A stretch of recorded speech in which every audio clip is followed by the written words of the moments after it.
है हमको प्यार से इंडिया वाले छू लेते दिल के तार से इंडिया वाले. One of our correspondents, Sam, just went out to interview Pallavi Sharda in her new film, Begum John. Let's go check it out. Hello and welcome to this special segment of Bollywood Breakdown where we're sitting with Pallavi Sharda. As you know, Pallavi is a lawyer back home in Australia as well as a dancer and an advocate for children and women. You can see Pallavi in her upcoming film Begum John, which is releasing in April 14, right? And she's she's acting with Vidya Balan, Ella Arun, and Nasuddin Shah. Just want to ask more about, if you can throw light, what is this Begum John project? Thank you for having me, first of all.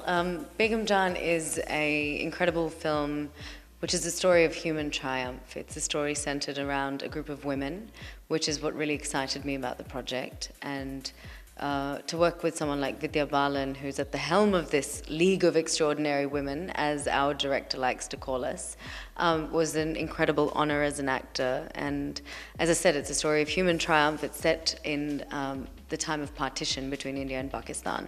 So it's a historically based and set film, which is something that I've never done before in terms of that era. My previous film, Hawai Zada, was set in the 1890s in Bombay, and now this is 1947 Punjab. So I'm getting to experience different parts of Indian history through my films. It's really exciting. Oh, that's great. So how does this transformation happen from, like, I know you're a lawyer, you went to a law school in Australia, and both of your parents are very well educated and got a doctorate degree in science. Coming from this kind of background, how does it happen, led from law school to acting? Is that, was your passion when you were growing up, or is the sudden overnight change? There was never a time that I didn't want to be an actress. You know, ever since I was 2 or 3 years old, I used to say कि मैं बड़ी होकर actress बनूंगी और India जाऊंगी. And it was there, it was always there, it was in my blood, it was in my veins, the music, the dance, the movement, the language. It was a part of who I was, and I really wanted to be a part of it. And so when I was finishing university, I told my parents that I was going to do further studies in Delhi. Sure. And then I went to Bombay. I was always doing theatre in Australia already, and I have continued to work in the Australian film industry. My first Australian film was called Save Your Legs. I'm about to start my next Australian film later this year. I was just in Lion. So I'm enabled in that way to traverse the different industries. I don't think that I'm just in Bollywood or just somewhere else. You said Lion. That's a big, big, big gig, and that's a big and very proud moment because you're in an Oscar bid film. And you did a fine job, because I watched Lion twice, and I saw you. How did Lion happen? The casting director in Australia called me up and asked me to read for the part. There was only one part in that film that I could have played, and it worked out perfectly in the sense that I knew I wanted to be a part of this film, Rain, Hail or Shine. It was a story that really resonated with me. I believed very strongly in it, and I'm really excited that films like this are getting made, especially out of Australia, because I am Indian and Australian, and to have a story about an Indian-Australian man is something that really resonated with me. When you came to Bollywood and when you started speaking Hindi, or were you speaking Hindi before in Australia, or were you took any classes? Or No, my daddy was a Hindi professor, and my father is a Hindi poet. So we would speak in Hindi. I've spoken fluent Hindi since I was very young. In fact, I would get into taxis in Bombay, and the taxi driver would say, "Madam, आप UP से आए हैं?" मैंने कहा नहीं, मैं Melbourne से आई हूँ. तो बड़े confused हो जाते थे. I also want to ask, you've been involved, very much involved with women and children. Do you want to tell what is your involvement and how is that passion? You know, I think, women and children are the sort of centerpieces of our society that need to be taken care of, and women in particular in India, I feel, have a disadvantaged position in many of the elements of society.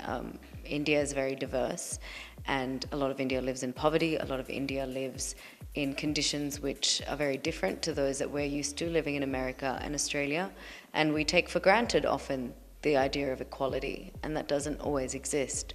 And the intersection of women and children, for me, there's a mother and child program that I support that's run by Equitir in Orissa, making sure that mothers have adequate nutrition at the time of conception of their child, so that when kids are in the womb, when the fetus is in the womb, malnourishment isn't starting there. So it's a program of nutrition which goes for 16 months from the time of conception to the time that the mother is breastfeeding. So these are various programs that I'm involved in. I'm very passionate about raising awareness about child sexual abuse. I think that this is an issue which is not spoken about enough in India, and it's rampant. Many families have it going on within families, but no one will ever talk about it because people are scared. People are scared of stigma. They don't want to shame their families, to shame their own reputation. And as far as I'm concerned, keeping mouths shut is the biggest menace. Won't help you. Yeah. So what is your next project coming either in Hollywood or Bollywood? So Begum John releases April 14th, and before that I'm already going to Sydney for 3 months to shoot a new TV series in Australia, so that's very exciting. My first major TV gig in Australia, and have a program coming out on Discovery India in March, which charts a journey that I took from Delhi to Bangkok by road. So I just drove through Myanmar and Thailand, and it charts my love of dance and movement and my passion for nature. So kind of a non-fiction piece that I did with a phenomenal director called Bumpy in Bombay. And later this year I'm going to start my next feature film, which is a Australian/international rom-com. So how was it being a lawyer and transformation to an actor? Well, I never practiced law. I studied it, and I always knew that I wanted to be an actress, so I was plotting my escape to India during law school. But you know what? If you go to law school and then you enter the film industry in India, it really kind of stuffs you up because you're looking at everything in a very black and white way. Sure. And I think I didn't realize it at the time, but I've realized it now, because I was straight out of a very legal, what is correct, what is just way of thinking, and you walk into a producer's office and they give you a contract and you look at it and you read it yourself when you start negotiating, and they look at this 20-year-old and they're like, what is she doing?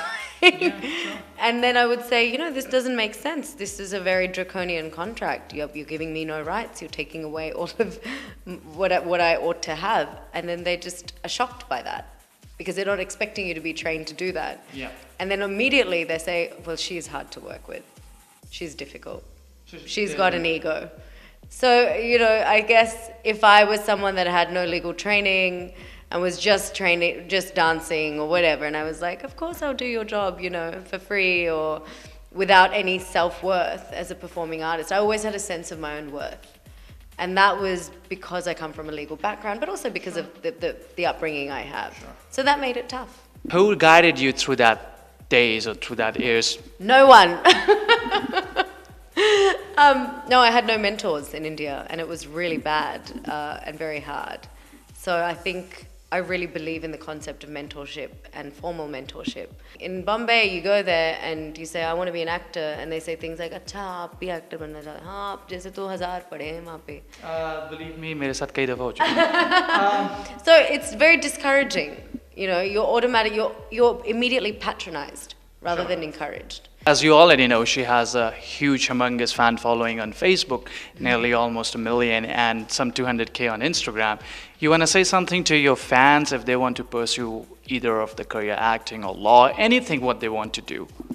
You know, I just believe that you should dream large and really enjoy what you're doing. We're very lucky in the global world that we're living today, where technology helps us achieve what we want to without the help of others. You can go out and do anything you want these days if you really put your mind to it. And we're living in a period in human civilization, which is a period of change, a period of growth. So really think of what you have and think of how you can help others.